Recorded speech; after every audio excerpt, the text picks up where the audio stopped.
नमस्कार साथियों, आज हमारे इस YouTube चैनल जीत एजुकेशन के माध्यम से हिंदी साहित्य से संबंधित काव्य शास्त्र से संबंधित महत्वपूर्ण 51 प्रश्न इस वीडियो के माध्यम से प्रस्तुत करने जा रहा हूं, जो हिंदी के किसी भी प्रतियोगी परीक्षा, चाहे वह नेट JRF का हो, सेट का हो, PGT या TGT के लिए हो, बहुत ही महत्वपूर्ण है। यहाँ से 4-5 नंबर के प्रश्न अनिवार्य रूप से पूछा जाएगा और पिछले कई प्रतियोगी परीक्षाओं में ऐसे प्रश्न पूछे जाते रहे हैं। उन्हीं को ध्यान में रखकर मैंने ये 51 प्रश्न विशेष रूप से काव्य शास्त्र के लिए प्रस्तुत किया हूँ। तो आइए चलते हैं प्रश्नों की ओर। क्वेश्चन नंबर 1, रस संप्रदाय का मूल प्रवर्तक किसे माना जाता है? बहुत ही सीधा सरल प्रश्न है, हिंदी साहित्य का कोई भी विद्यार्थी बता सकता है। उत्तर हो जाएगा साथियों, स नंबर भरत मुनि को माना जाता है रस संप्रदाय का मूल प्रवर्तक आचार्य। चलते हैं दूसरे प्रश्न की ओर। नाट्य शास्त्र नामक ग्रंथ के रचयिता कौन है? ये भी बहुत ही सरल प्रश्न है साथियों। उत्तर हो जाएगा आपका ब नंबर भरत मुनि का ग्रंथ है नाट्य शास्त्र। चलते हैं तीसरे प्रश्न की ओर। भरत मुनि के अनुसार रसों की संख्या कितनी है? ये कई परीक्षाओं में पूछा गया है साथियों। भरत मुनि के अनुसार रसों की संख्या, उत्तर हो जाएगा स नंबर 8 माने हैं। भरत मुनि ने रसों की संख्या 8 माने हैं। सामान्य तौर पर 10 होता है शांत रस और वात्सल्य रस को जोड़ करके। वैसे तो भक्ति रस को भी गिन देते तो 11वां हो जाता है, लेकिन भरत मुनि ने केवल 8 माना है। चलते हैं चौथे प्रश्न की ओर। भरत मुनि का समय कब माना जाता है? देखिए ये भी बहुत महत्वपूर्ण है। उत्तर हो जाएगा साथियों अ नंबर पहली सदी। किसी किसी पुस्तक में दूसरी सदी भी दिया जाता है साथियों, लेकिन हमने पहली सदी को सही माना है। चलते हैं चौथे प्रश्न की ओर। विभावानुभाव व्यभिचारी संयोगा दृश निष्पत्ति है, यह रस सूत्र किसका है? बहुत ही फेमस लाइन है ये। उत्तर हो जाएगा साथियों स नंबर भरत मुनि का ही है। चलते हैं छठे प्रश्न की ओर। रसराज या रसपति किस रस को कहा जाता है? ये भी बहुत ही सरल है हिंदी लिटरेचर की दृष्टि से। उत्तर हो जाएगा साथियों श्रृंगार रस को रसराज या रसपति कहा जाता है। चलते हैं सातवें प्रश्न की ओर। नाना भाव पगमाद रस निष्पत्ति है, यह रस सूत्र किस आचार्य का है? उत्तर हो जाएगा साथियों द नंबर भरत मुनि का है। चलते हैं आठवें प्रश्न की ओर। रस के कितने अवयव या अंग हैं? ये बहुत ही सरल है, लेकिन कई परीक्षाओं में पूछा गया है। उत्तर हो जाएगा साथियों आपका ब नंबर 4, स्थायी भाव, विभाव, अनुभाव और संचारी भाव। संचारी भाव को आप सबको मालूम है व्यभिचारी भाव भी कहा जाता है। तो ये 4 अंग है साथियों। चलते हैं 9वें प्रश्न की ओर। अनुभावों की संख्या कितनी मानी गई है? देखिए उत्तर हो जाएगा साथियों द नंबर 8 मानी गई है। स्तंभ, स्वेद, रोमांच, स्वरभंग, कंप, विवर्णता यानी रंगहीनता, अश्रु, प्रलय या निश्चेष्टता, ये 8 अनुभावों की संख्या मानी गई है साथी। चलते हैं 10वें प्रश्न की ओर। संचारी भावों की कुल संख्या कितनी मानी गई है? ये सरल भी है, जो पढ़ा है उसके लिए, अन्यथा बहुत कठिन है साथी। उत्तर हो जाएगा ब नंबर 33 मानी गई है संचारी भावों की संख्या, जो कि बहुत लंबा चौड़ा है साथियों। हर्ष, विषाद, ग्लानि, शंका, मोह, उत्सुकता, चपलता, जड़ता, वितर्क, आलस्य, स्वप्न, मरण, निद्रा, श्रम, ये इस तरह से 33 है साथियों, सबको गिनाना संभव नहीं है। चलते हैं 11वें प्रश्न की ओर। उत्पत्तिवाद या आरोपवाद किसका मत या सिद्धांत है? ये बहुत ही महत्वपूर्ण प्रश्न है साथियों, कई परीक्षाओं में पूछा गया है, जोड़ी बनाने के लिए पूछ दिया जाता है। उत्तर हो जाएगा साथियों भट्ट लोल्लट का है, उत्पत्तिवाद या आरोपवाद भी कहा जाता है। चलते हैं 12वें प्रश्न की ओर। अनुमितिवाद किस आचार्य का मत या सिद्धांत है? उत्तर हो जाएगा साथियों ब नंबर आचार्य शंकुक का है।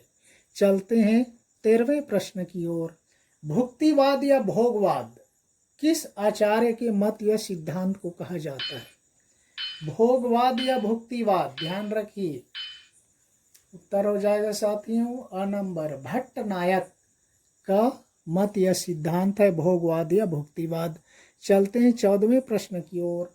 अभिनव गुप्त के मत या सिद्धांत को कहा जाता है?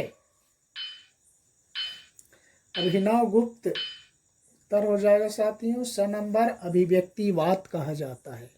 चलते हैं 15वें प्रश्न की ओर। चित्र तुरंग ज्ञान किस आचार्य का सिद्धांत है? चित्र तुरंग, उत्तर हो जाएगा साथियों ब नंबर आचार्य शंकुक का है। चलते हैं 16वें प्रश्न की ओर। भावकत्व और भोजकत्व व्यापार किस आचार्य का है? भावकत्व और भोजकत्व व्यापार, देखिए साथियों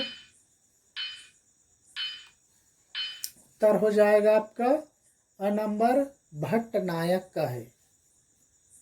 चलते हैं 17वें प्रश्न की ओर। किस आचार्य का रस सिद्धांत शैव मत पर आधारित है? देखिए शैव मत, उत्तर हो जाएगा साथियों द नंबर अभिनव गुप्त का रस सिद्धांत शैव मत पर आधारित है। चलते हैं 18वें प्रश्न की ओर। रस ब्रह्मानंद सहोदर है, यह मत या सिद्धांत किस आचार्य का है? रस ब्रह्मानंद सहोदर है, किसने कहा? उत्तर हो जाएगा साथियों अभिनव गुप्त का है। चलते हैं 19वें प्रश्न की ओर। भट्ट नायक के भुक्तिवाद का मूलाधार किस दर्शन पर आधारित है? भट्ट नायक के भुक्तिवाद स हो जाएगा साथियों स नंबर सांख्य दर्शन पर आधारित है भट्ट नायक का भुक्तिवाद दर्शन। चलते हैं 20वें प्रश्न की ओर। व्यंग्य व्यंजक संबंध किस आचार्य का है? जैसे भोजकत्व भावकत्व है, वैसे व्यंग्य व्यंजक संबंध, उत्तर हो जाएगा साथियों ब नंबर अभिनव गुप्त का है। चलते हैं 21वें प्रश्न की ओर। आचार्य भामा का समय कब माना जाता है? देखिए आपको भरत मुनि का बताया पहली सदी, किसी किसी पुस्तक में दूसरी सदी, लेकिन आचार्य भामा का समय माना जाता है साथियों 6ठी शताब्दी। चलते हैं 22वें प्रश्न की ओर। काव्यालंकार किसका प्रमुख ग्रंथ है? उत्तर हो जाएगा साथियों स नंबर आचार्य भामा का है। चलते हैं 23वें प्रश्न की ओर। शब्दार्थौ सहितौ काव्यम किसका प्रसिद्ध सूत्र है? ऐसे ही प्रश्न में जोड़ी बनाने के लिए पूछा जाता है साथियों। उत्तर हो जाएगा साथियों द नंबर आचार्य भामा का है शब्दार्थौ सहितौ काव्यम। चलते हैं 24वें प्रश्न की ओर। आचार्य दंडी का समय कब माना जाता है? देखिए भामा के बाद दंडी आ गया, हमने सीरियल वाइज लिया है ताकि कोई कंफ्यूजन ना हो।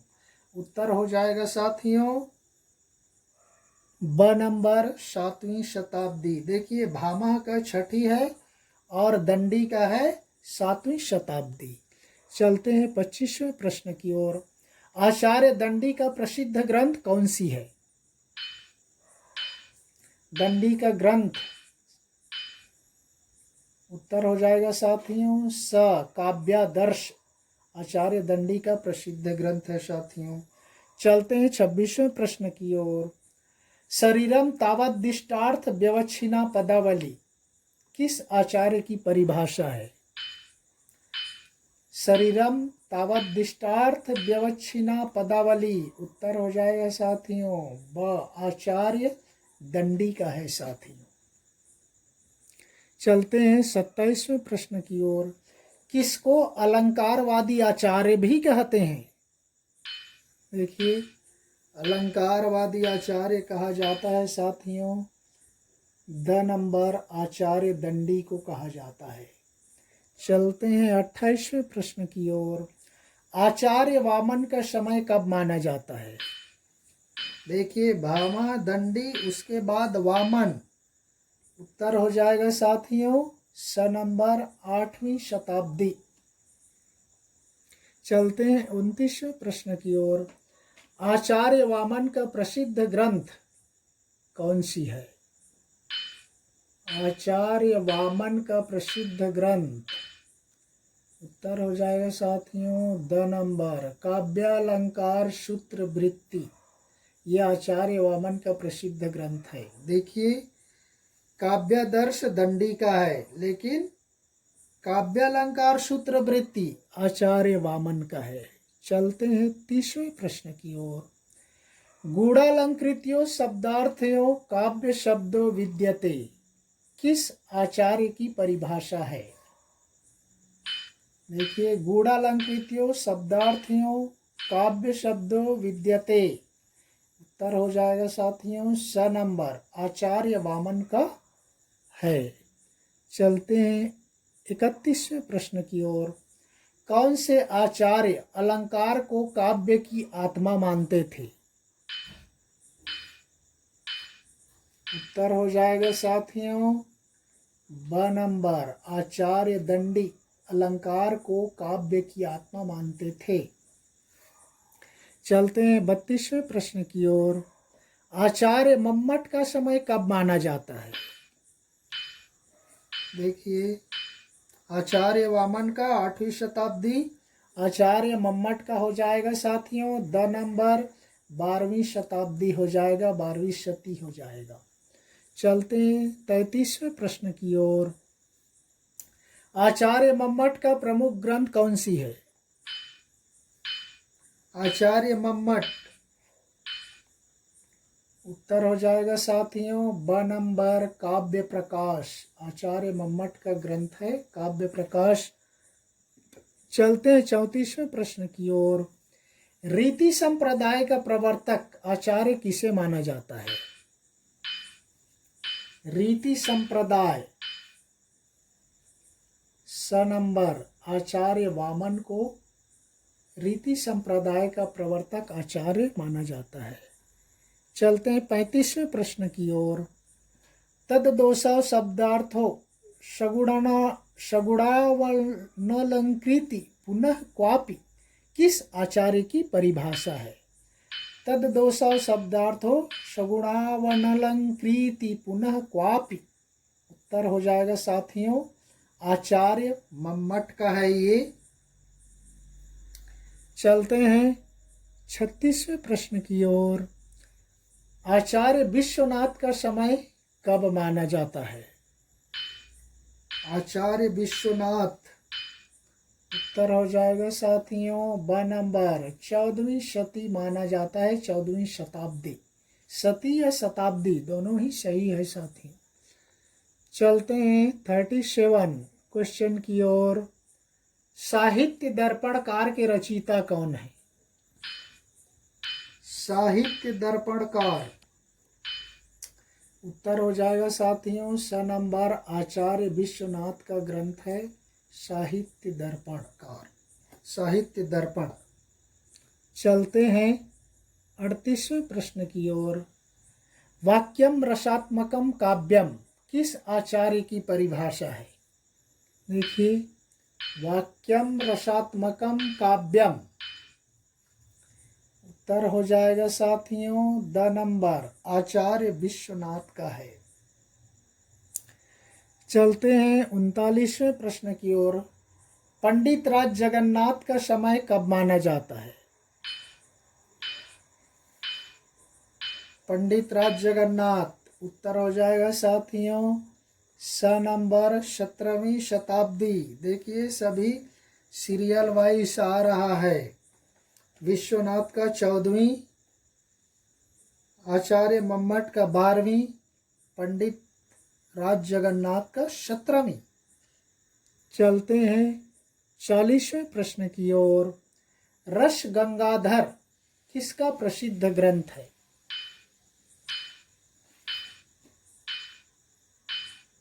उत्तर हो जाएगा साथियों ब नंबर पंडित राज जगन्नाथ का है। चलते हैं 41वें प्रश्न की ओर।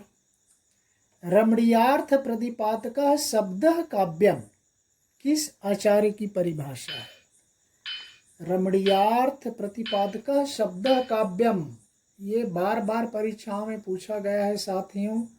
समय, ग्रंथ और उसकी परिभाषा। उत्तर हो जाएगा साथियों द नंबर पंडित राज जगन्नाथ का है।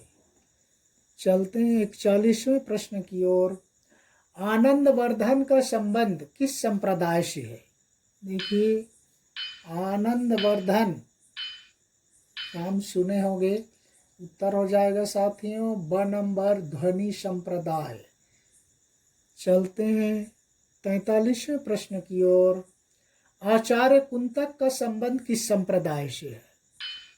देखिए ध्वनि का संबंध है साथियों आनंदवर्धन से, और आचार्य कुंतक का संबंध है साथियों स नंबर वक्रोक्ति संप्रदाय से। चलते हैं 44वें प्रश्न की ओर। आचार्य क्षेमेंद्र का संबंध किस संप्रदाय से है? आचार्य क्षेमेंद्र उत्तर हो जाएगा साथियों द नंबर औचित्य संप्रदाय। चलते हैं 45वें प्रश्न की ओर। काव्यालंकार सार संग्रह किस आचार्य का प्रसिद्ध सूत्र है? देखिए काव्यालंकार सार संग्रह उत्तर हो जाएगा साथियों ब नंबर आचार्य उद्भट का है काव्यालंकार सार संग्रह। चलते हैं 46वें प्रश्न की ओर। काव्यस्य आत्मा ध्वनि रीति किस आचार्य का प्रसिद्ध सूत्र है? काव्यस्य आत्मा ध्वनि रीति उत्तर हो जाएगा साथियों स नंबर आनंदवर्धन का है साथियों। चलते हैं 47वें प्रश्न की ओर। वक्रोक्ति जीवितम किस आचार्य का प्रसिद्ध सूत्र है? वक्रोक्ति जीवितम देखिए उत्तर हो जाएगा साथियों अ नंबर आचार्य कुंतक का है वक्रोक्ति जीवितम। चलते हैं 48वें प्रश्न की ओर। औचित्यम रस सिद्धस्य स्थिर काव्यस्य जीवितम किस आचार्य का प्रसिद्ध सूत्र है?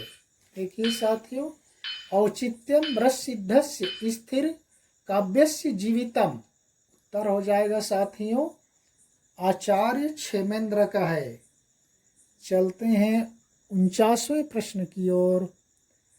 रीतिरात्मा काव्यस्य किस आचार्य का प्रसिद्ध सूत्र है? रीतिरात्मा काव्यस्य किस आचार्य का प्रसिद्ध सूत्र है? उत्तर हो जाएगा साथियों स नंबर आचार्य वामन का है। चलते हैं 50वें प्रश्न की ओर। अलंकार संप्रदाय से संबंधित आचार्य कौन हैं?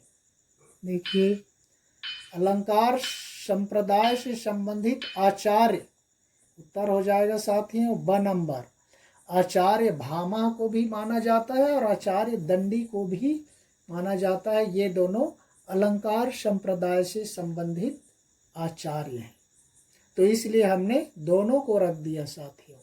और आज का काव्य शास्त्र से संबंधित 51वें और अंतिम प्रश्न।